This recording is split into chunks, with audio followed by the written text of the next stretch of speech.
So we are going to react to it for the first time with you right now. And I will let you know my thoughts as we go through. So, oh God, I'm worried. Okay, let's get into it. It'll be fine. It'll be fine, right? They're going to tell us that they're going to fix it all and it's going to be totally fine. I had to download the video because it was being a bit weird on Discord. So we've downloaded it. We're going to just watch it here. And I hope that's okay with you all. Here we go. We've heard your passionate feedback and ongoing discussions about matchmaking and ranking in Marvel Rivals. Your voices matter, and we want to give you a transparent look into how these systems work and what we are doing to improve them. Quick heads up, any numbers used are for illustrative purpose only, Okay. and the calculation process is also simplified for easier understanding and does not represent the full detailed formulas. Okay. That's a cheeky little disclaimer they're throwing in there, isn't it? Your score is calculated based on two key components, base points and performance points, each weighted according to your current rank. The formula looks like this. Okay. I mean, some maths whizzes, I'm sure, are going to have to come up with what this all means, because this is not the bit that I'm going to understand straight off the draw. So, any maths whizzes out there, let me know if that's a good or a bad thing. Match outcome, your current competitive score, average competitive score of the enemy team. First, the match result determines whether you gain or lose points. Win and you will gain points, lose and you will lose points. Yeah. Second, the difference between your competitive score and the enemy team's average competitive score affects how many points you gain or lose. If a player's competitive score is lower than that of the enemy team, the system recognizes that the player is challenging a stronger opponent. In this case, a victory will grant an extra bonus to the base points, while a defeat will result in fewer so far points pretty deductions. standard. The reverse applies when facing lower ranked teams. Examples: players' competitive score 3,500, enemy team's average 3,500, win plus 20 base points. Okay, now I kind of understand why they said they're using it for illustrative purposes. So I'll stop jumping down their throat immediately for every point. I get what they meant by that now. Lost, minus 20 base points. Players' competitive score 3,500. Enemy team's average 3,700. Win plus 25 base points. Lost. Yeah, I mean, minus 15 base points. This is just very basics right now. 3,500. Enemy team's average 3,300. It kind of feels a little bit like filler time, because this should be pretty obvious, but okay. Guys, I'm gonna be honest, I'm already worried that this is not going to address anything that, like, if this is the tone of the rest of the video, and listen, this is my first time watching it with you all, okay? If this is the tone of the rest of the video, they're not telling us shit, dude. They're not telling us shit. They're not going to address the engagement part of it, but let's... This reflects your individual performance tailored to your hero's role. Performance points reflect how well you played during the match. Because heroes in Marvel Rivals have widely different powers and roles, we don't just tally up stats. Even if two players contribute equally to the outcome, their raw stats may look very different depending on which hero they played. Instead, to accurately evaluate your impact, we use several steps to calculate performance points. For each hero used in the match, we normalize match stats to a per 10-minute value and convert that into a single performance value. We compare that to the average performance value for that same hero at your rank, also per 10 minutes. That gives a hero-specific performance coefficient. The better you perform versus the average, the higher your coefficient. If you played multiple heroes, we time weight those to get your match coefficient. We then compare your performance coefficient to your team's average to determine your final performance points. So this makes sense in terms of your individual performance, because I guess what they're trying to say here is it's based on you as an individual and what you would normally, because obviously you play differently on different heroes. So some you might just be generally, some you are just obviously better at than others. So your average is better. So then they weigh that into it. Let's break down the performance points calculation. First, the system converts their in-game stats to 10-minute averages and then convert them into performance value. Assuming Loki has a performance value of 1,200, an Invisible Woman has. Okay, so they take the time that you played, and I should have just let this play out. So they take the time that you've played and they multiply that to get your 10-minute average, and then they use that as your coefficient. We then calculate the performance coefficients. Loki's coefficient is 1.2, while Invisible Woman's is 1. This is then weighted by playtime. The overall coefficient works out to be 1.08. Finally, this player's coefficient is compared to the other 5 teammates. Let's say that they are 1, 1, 0.8, 0.8, and 1.15, resulting in an average of 0.97. This gives us the final adjusted performance coefficient of 1.11. Not sure how they got there, but okay. Once both your base points and performance points are calculated, your final score is determined by weighting these two parts. The weights vary by rank. As you climb the ranks, the weighting of base points will gradually increase, while performance points weighting decreases. In lower ranks, performance points have a higher weight to help skilled players rise faster.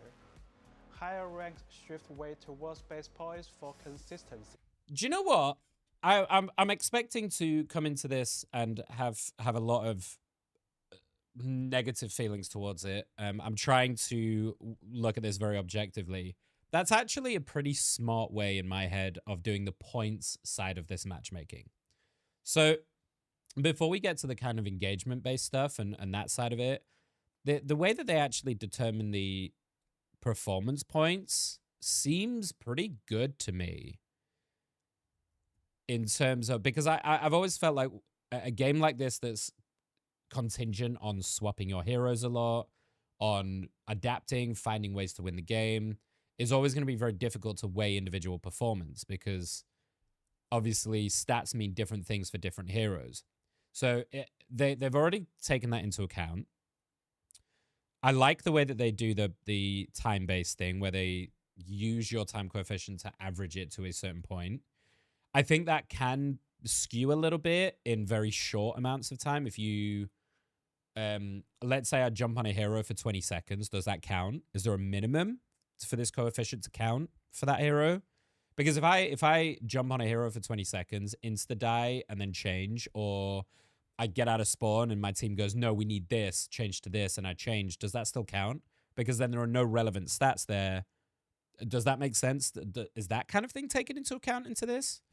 But aside from that, you know, the shift weight from base points to performance points is pretty smart, and is a pretty smart way to let skilled players who are not in the rank they deserve to be in skip through a little bit, particularly in the lower ranks.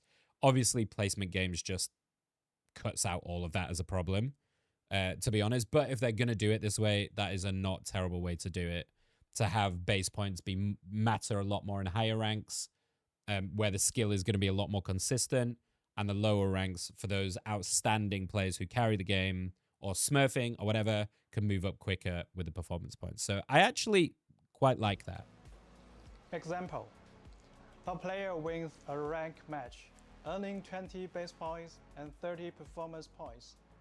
If the player is in silver, with a base point weight of 0.4 and a performance point weight of 0.6, the final score they keep going 26. again, these illustrative numbers. If they know people are going to be on this. With a base point weight of 0.7 and a performance point weight of 0.3. Yeah, so I see what they're doing. The final score game is 23. Yeah, you're going to have really bad games. Everyone does. You're going to have really good games. but it's a lot more consistent in your win-loss. So it becomes more about the win-loss percentage and working as a team rather than your individual performance, which I don't know about how like One Above All players and stuff feel about that, or Eternity players feel about that. I'm like a GM level player, so I'm kind of in the middle, I guess, or in the middle of those two brackets, and it seems a smart way to do it for me. Our players hail from all corners of the globe, each with different time zones and connection speeds. Balancing fast matchmaking with fair matches has always been our challenge and focus for ongoing improvement.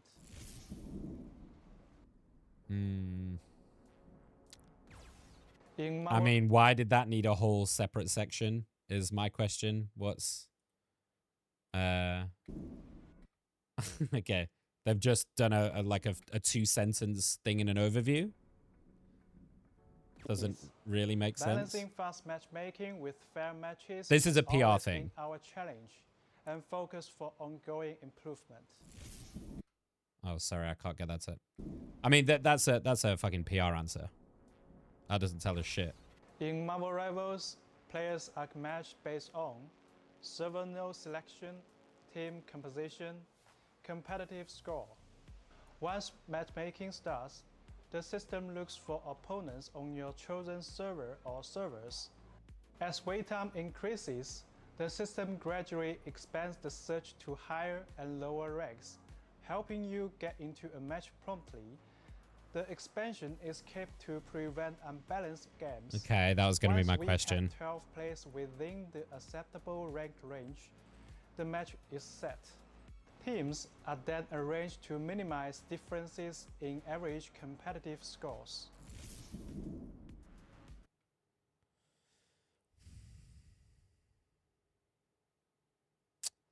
Okay, I mean, that doesn't really tell us a huge amount, apart from the fact that obviously if you're in a server, you can only matchmake with people from that server. I mean, I would have thought that's a given, isn't it? But I understand.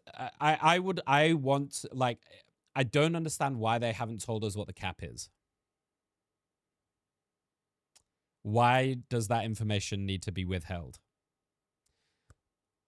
He was talking about the ranks expanding out as the time goes to matchmake you quicker, but it's capped at a certain point to prevent unbalanced matches.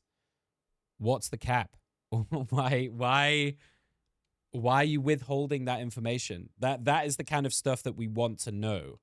That's what the community is begging for, is more info. Because if that cap is like 6 fucking ranks, like, what I'm trying to get at here is what do they consider unbalanced matchmaking? Like, what do they consider unbalanced ranks? Because if that's like, let's say in a Diamond 1 lobby, if I'm Diamond 1, if that acceptable cap is from Plat 1 to GM 1, that's pretty fucking unbalanced, right? But if it's literally Diamond 1 to Diamond 2, then obviously that's valid, right? But not telling us, it's the same problem. It's the same problem that you're running into right now, because you're not giving us the relevant information. You're just telling us something and not giving us specifics. I don't know if I'm nitpicking here. Maybe I am. I don't know. Team matchmaking is based on team size. For fairness, a 6-player team will only face another 6-player team. Oh, I see. In terms of, Finding yeah, okay. an exact match can take time when taking into account all the factors, like competitive scores, server selection, etc. Since launch... But the competitive score, do we have any idea what that is? Or am I being super dumb now and he's already told us? Because, you know, in the example, they talked about like a competitive score of 3,500, right? How's that calculated? Is that competitive score just the base and the performance points put together and then an average using that coefficient to then create an average score? 6-player team will only face another 6-player team. Finding an exact match can take time when taking into account all the factors, like competitive scores, server selection, etc. Since launch, 5-player teams have been disabled to protect servers. Pretty common. 5-player For teams been team disabled. size, the system opens up to more combinations as wait time increases. Take a 4-player team, for example. The first system tries to match with another 4-player team, but if none are promptly found, it will eventually expand to mixed teams like 4-1-1 versus 3-2-1.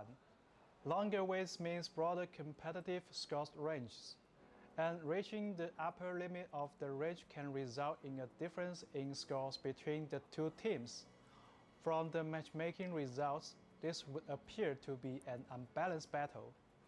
However, tightening the rules would mean much longer.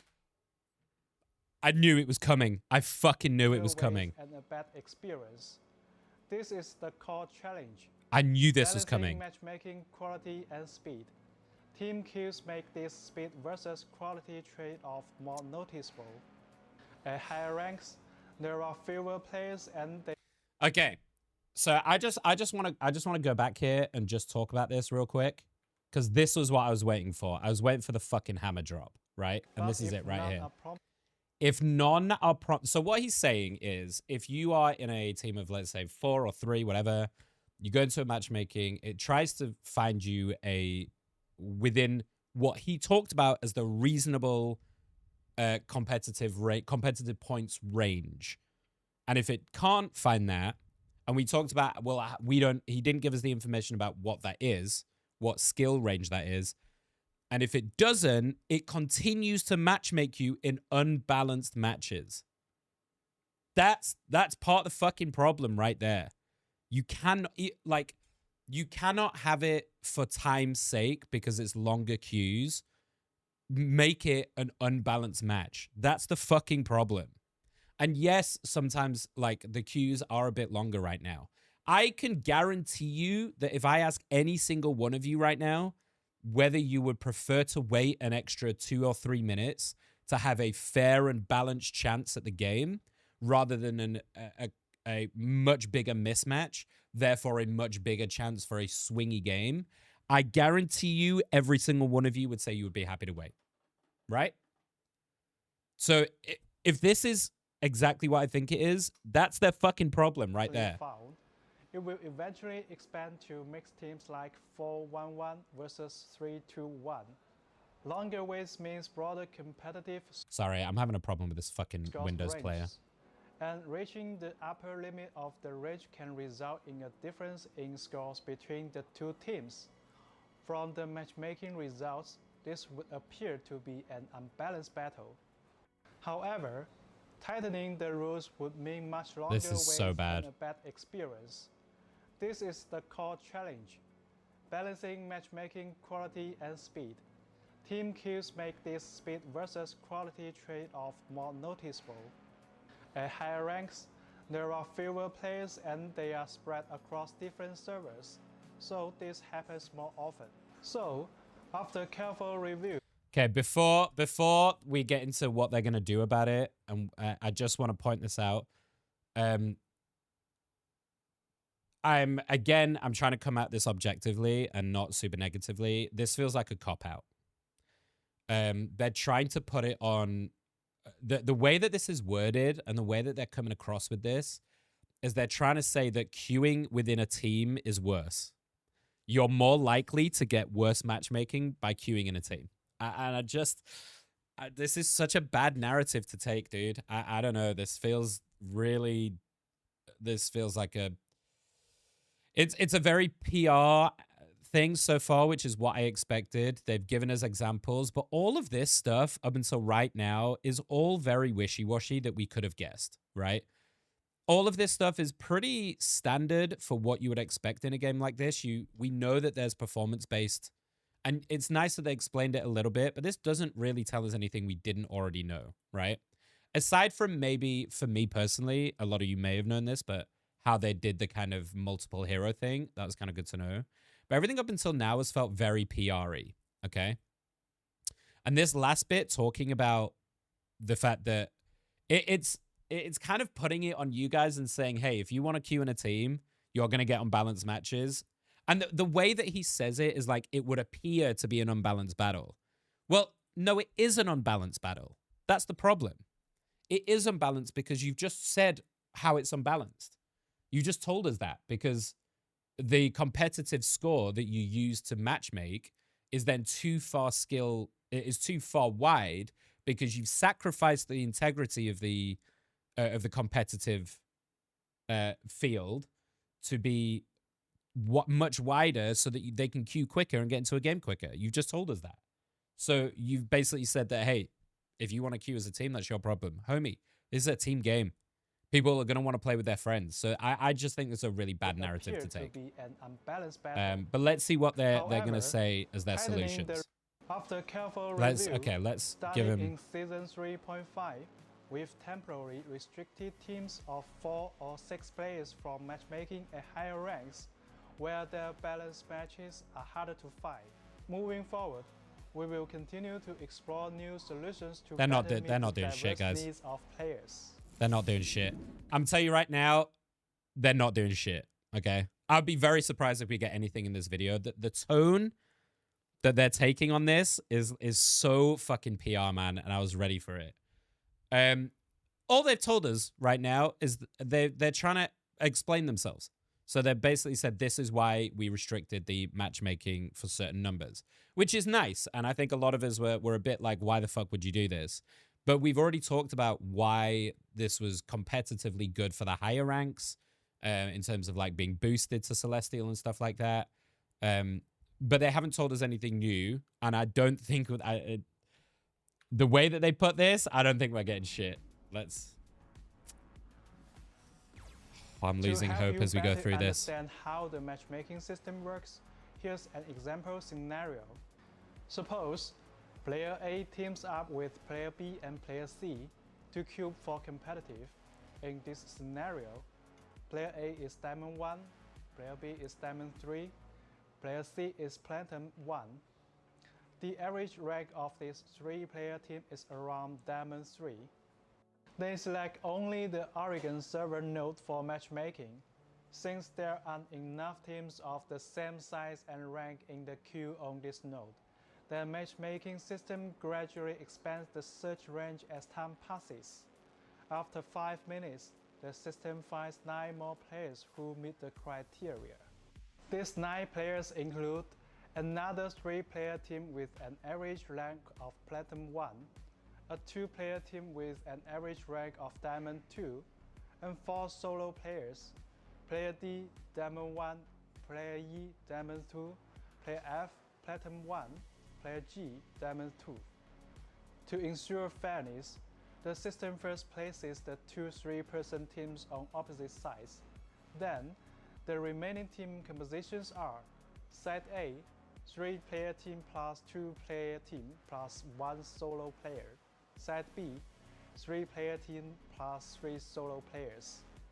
Now, the exact team split is determined by the solo players to make both sides' average ranks as close as possible.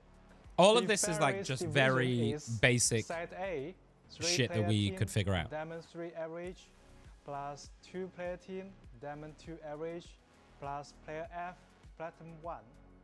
Side B, 3-player team, Platinum 1 average plus player D, Diamond 1, plus player E, Diamond 2, plus player G, Diamond 2. In this scenario, there are still notable rank gaps within each side. For example, Side A's player F, Platinum 1, and Side B's player D, Diamond 1, each have a 2 to 3 division differences from their teammates. This means there can be internal team imbalances. Assume once the match begins, the role selections are as follows. Side A, the 3-player team picks a Vanguard player A, Duelist player B, and Strategist player C. The 2-player team chooses a Vanguard and a Duelist. Player F, this is so much like filler waffle, dude. With his preferred role instead like of filling this, the missing strategy. I'll be so for real with you guys. This is so fucking standard. Like, why is this even in here? this doesn't make sense to go through this right now because they don't have fucking control over who picks what role. Unless they're specifically looking at the heroes you're playing and the role that you play the most and adding that in as part of the matchmaking. But they haven't said that yet. This slot. To balance the team, the duelist player B from the 3-player team feels as a strategist. Side B, the 3-player team picks a vanguard, duelist, a strategist. Player D picks an additional strategist. Player E picks another vanguard. Player G picks another duelist. We believe that this is a situation many players have encountered before. In this case, Side B has a strategic advantage, as all 6 players are playing their main roles. On Side A duelist main is forced to feel as a strategist. And the lowest ranked player is also playing duelist, which may weaken the team's synergy. Right. Are you going to tell us... I mean, they haven't told us anything. Am I being dumb here? That entire sequence, and I'm so sorry, guys. Like, I'm really trying to stay like... I'm trying to stay so hopeful that they're going to answer anything right now. But this entire section is complete fucking nonsense. Like, what are we even talking about here? The only useful bit of information from this entire segment that we just watched is that it's after 5 minutes. That's the cutoff point when they start branching it out. Unless you are specifically queuing people based on their roles, their main roles that they play, this means jack shit because you cannot predict what roles people are going to choose. Sometimes a DPS player is going to fail. Sometimes they're going to one trick and never play anything else. Unless you're factoring that in, this means fuck all. And yes, it's lopsided. And then you finish it off by not giving any other feedback on it or saying that you're going to improve it or you know that that's an issue and you're going to change it. You've literally just told us that that might happen. Like, hey, guys, in your games, some people might fail, and if they do, you're kind of fucked.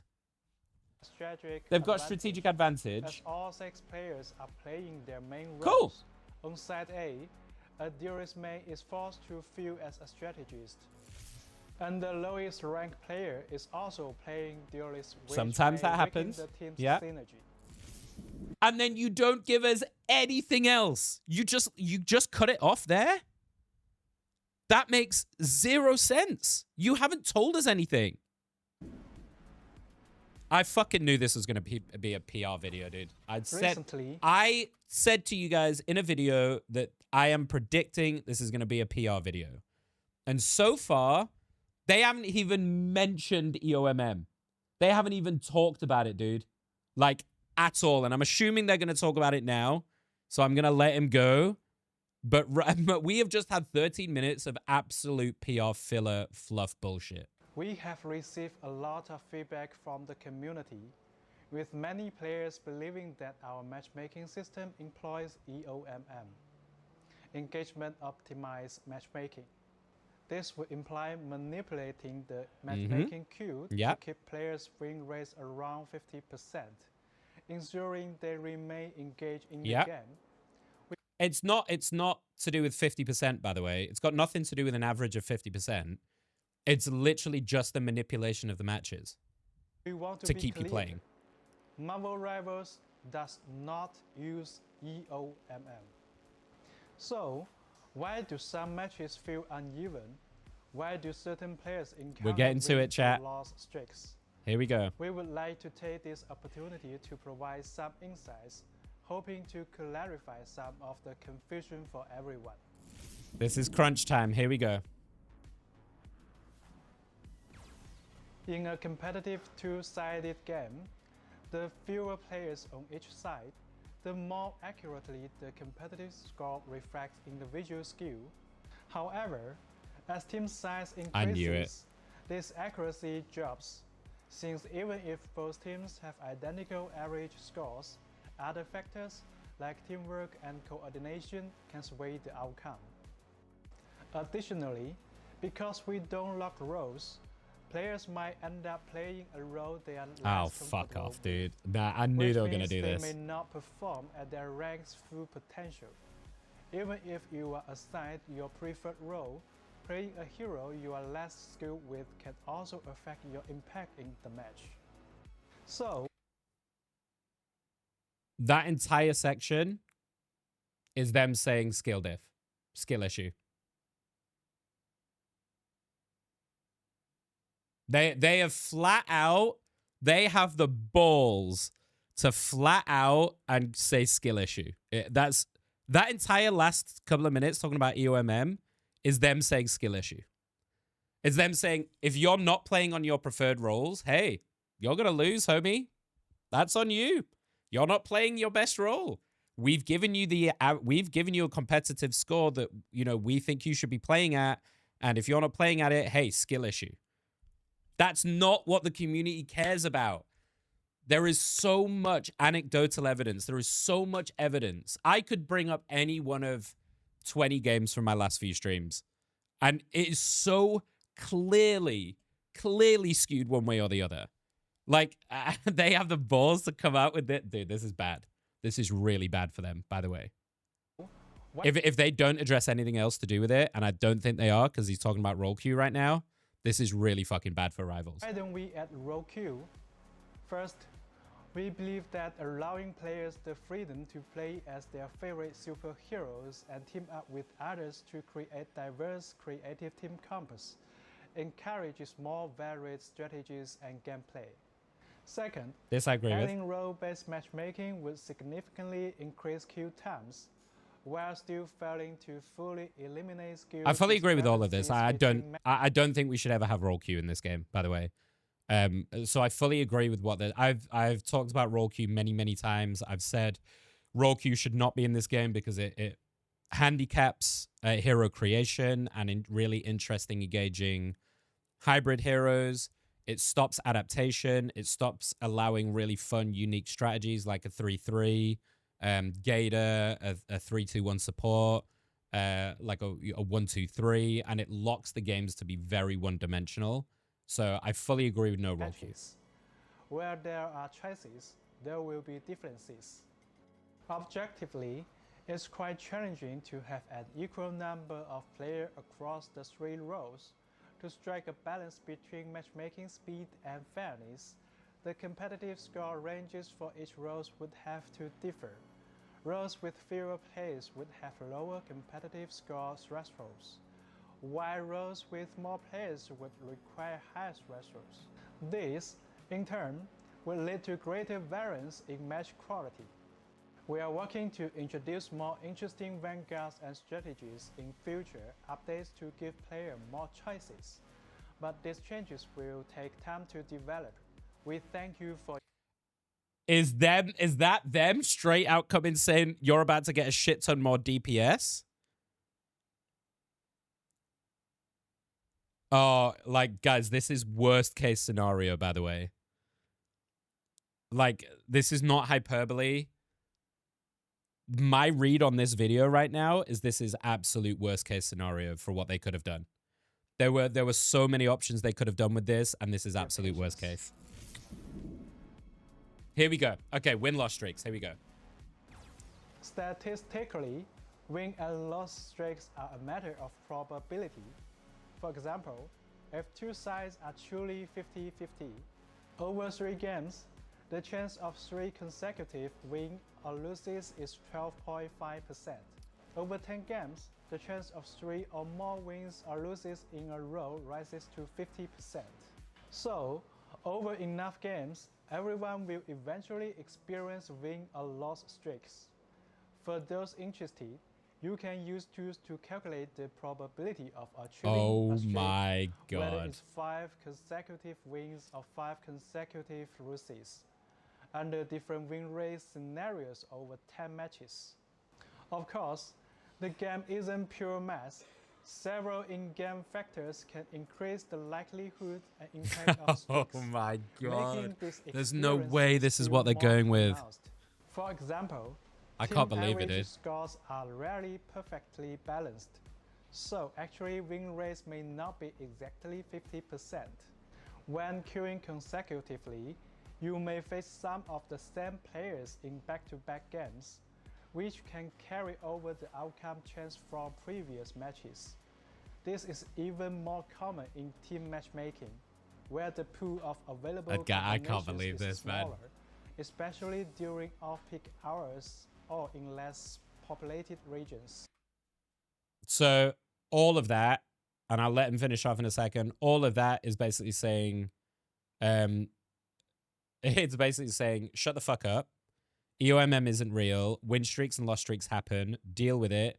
We've even given you a probability calculator to calculate the probability of a win-loss streak. This is like, I don't know how you guys feel about this. This is maybe the worst way they could have done this. Like, even if the probability of a streak occurring is just 1%, Marvel Rivals' large player base means many will experience that. oh my god, there's no way, dude. We are constantly analyzing feedback and refining our systems. Your trust and input help us shape a better experience. Thank you for being part of the Marvel Rivals community. We are excited to keep I can't believe it. with you. I'm genuinely shocked that that's what they decided to go with. Oh my god, I'm okay. I'm gonna try and not be a doomsayer here, because I think there's gonna be some very, very visceral reactions to this video. And I think we're about to see a massive influx and a massive flood of very negative stuff about this. I was expecting it to be bad. I wasn't expecting it to be this bad. Okay, so let's just, I'm going to quickly do a review, a quick skim, and then I will give you my final thoughts on this. Okay, but I think it's pretty clear how I feel about this. So all of this is cool, but we don't have exact figures. So like knowing how it's calculated, this was pretty obvious. We already knew that there was performative bonuses, but it's kind of like, maybe we didn't know that it was done on like an average score between you and the team, and then between you and your team, then you and the opponents, and then you and the main and the global average, right? Cool. This is all kind of good stuff to know, right? I have no problem with them sharing this. This, like, talking about like how they do multiple heroes is great. I think that's been a question I've had, is how they do it with multiple. The weighting is kind of nice, but this was a lot of wasted time, in my opinion, talking about the weighting. I think it's really good the way they do this. So it's more performance-based lower and then more consistently higher. Great. They then talk about the team, the way that the team matchmaking finds a game. This, for me, is complete fucking nonsense. There was literally zero reason to add this in, apart from to find out that it's 5 minutes is the cutoff point, right? Because they offer no solutions. They offer, in this entire video, they've offered nothing to the community, by the way. This entire video has been, this is what it is. You need to shut the fuck up, and it's a skill issue. That, like, if you want to sum this up in a TLDR, the TLDR of this is, here's a waffly PR load of bullshit and filler. It's a skill issue. It's a skill issue. If you queue with a team, it's going to be worse. It's a skill issue. We're going to do nothing about it. Deal with it. That is the crux of this video, which is fucking insane.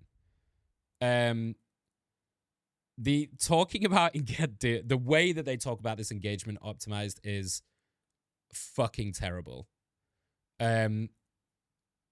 Basically just saying, if you play in a team, it's going to be worse, and we don't use EOMM, but if you feel like we do, that's a you problem. Then talking about giving us a fucking calculator to calculate the likelihood of win and loss streaks. That is not they've completely missed the crux of this in its entirety. Why people are so pissed about Eomm and why there is so much evidence for it. And it's not because of one player who happens to go on a win streak. And of course, there is going to be occasions where it is going to swing one way or the other. You'll have it a lot in yours where you're having a good day, you're having a bad day. Your mood can affect it. And we already know all of that. We don't need you to sit there and like baby tell us that, hey, by the way, if you're not playing on your main role, it might affect your average score and you might lose more. We don't need you to tell us that and tell us, hey, this is a you fucking problem.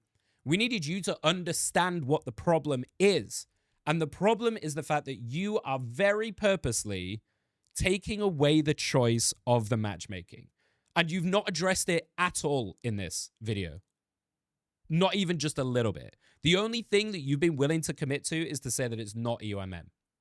You've done nothing else in this video. And let me just break it down and explain it to you real fast. It's not the fact that you go on win or loss streak.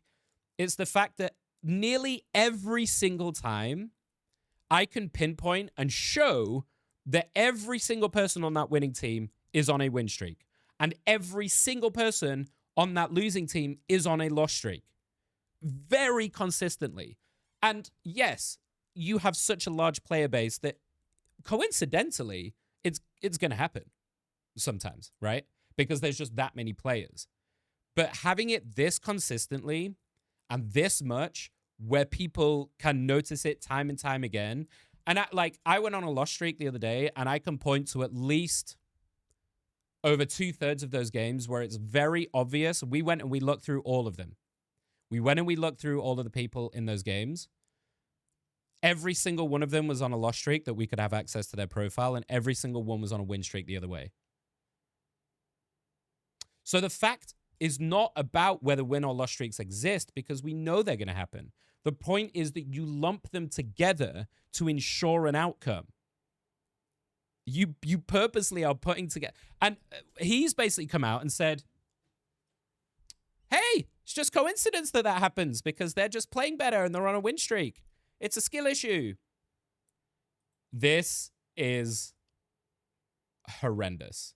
My final thoughts. I don't know if you agree with me. Maybe I'm seeing this through rose-tinted glasses because I was kind of expecting them to do this. So I was kind of already attuned for this. I was very hopeful that maybe they were going to give us something because of the amount of backlash. Maybe you guys see it differently. And if you do, please comment. I would love like a normal discussion. Please don't come in and just be like, you know, fucking skill issue or Eomm, like you don't know what you're talking about, blah, blah, blah, blah. Let's have like a proper chat about it. Like, you know, let's talk about it reasonably. Whether you feel that do you feel like this has done enough for you to want to keep playing? Like, have they explained the matchmaking enough for you to want to keep playing? Do you feel completely just left in the dark and like that they don't really give a shit? Like, where are you guys at? Let me know. I hope you have a great day. And if you're playing right now, I hope you have a great day of games.